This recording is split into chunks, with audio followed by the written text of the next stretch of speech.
Very good morning, students. So today we will study about the equations of consumption function and equations of saving function. So first of all, let us see the equation of consumption function. Here you can see the equation of consumption function is C equal to C bar plus B into Y. Here C is our consumption or consumption expenditure. C bar is the autonomous consumption. It means the consumption at zero level of income. B, as it is given, it is MPC. We have abbreviated into B. And Y is the income. So this is the equation of consumption function. Let us move on to saving function equation. So the equation of saving function is S equal to minus C bar plus 1 minus B into Y. Now C bar is again the consumption, autonomous consumption. S stands for saving, and C can be either negative, because as we have seen that saving can be negative. Since was in consumption function, B was MPS, and B was MPC.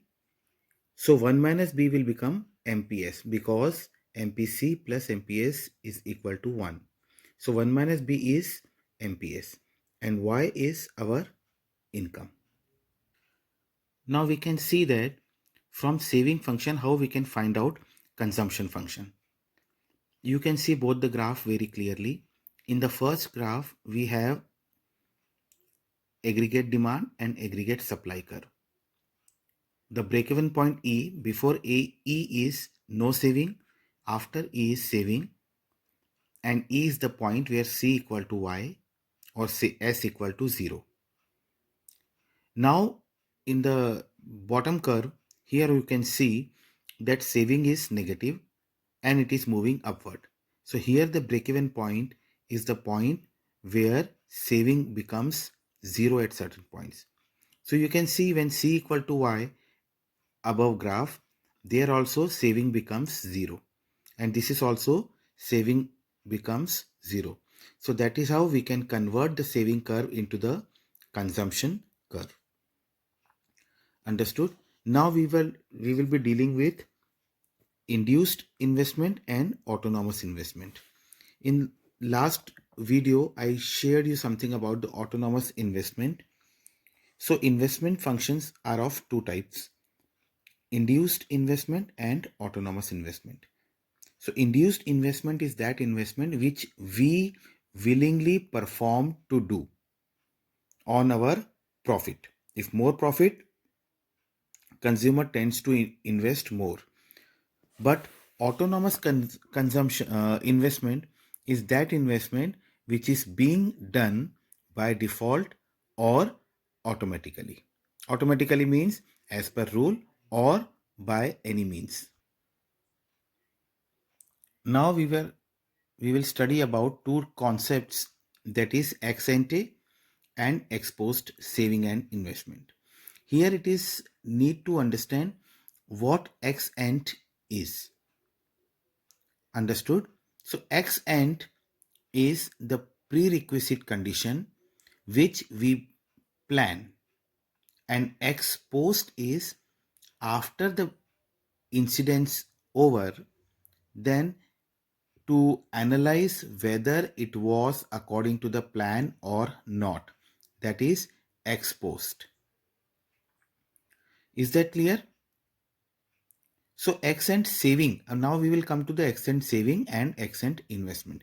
Ex ante saving is the planned saving which household does at the time of receiving of income, and ex ante investment is same, that household plan from the profit which they expect from the income.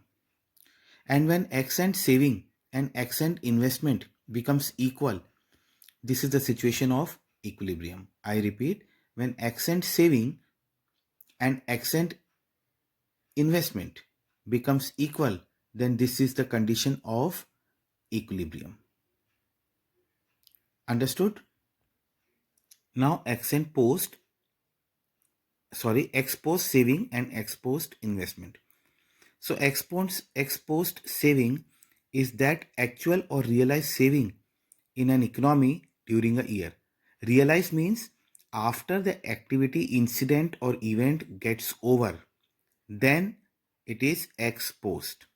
And when it is planned, it is ex ante. An ex post investment is also the calculation or analysis of the returns of investment for which we plan. Now we will go to the full employment level. So full employment is that situation in which all the people who are willing and able to work at the existing wage rate get work without any undue difficulty. So all those which we want to get, we are getting, we are able to work. That is a full employment level, full utilization of the available resource for which it is meant. Now, before going to the numerical portion, we have to go through these formulae once again. As I said, AD is C plus I, we have already discussed. AS is C plus S. For the equilibrium condition, AD is equal to S. When AD is equal to AS, it means C plus I becomes C plus S. So since AS and Y are same, so here you can see AS and Y, the formula are same. APC is either C by Y or 1 minus APS.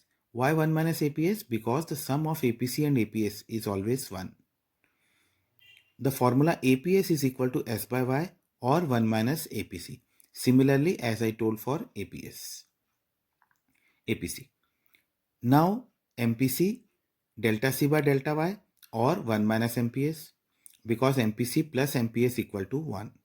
Similarly, for MPS, it is delta S upon delta Y equal to 1 minus MPC. Again, the reason is same, MPC plus MPS equal to 1.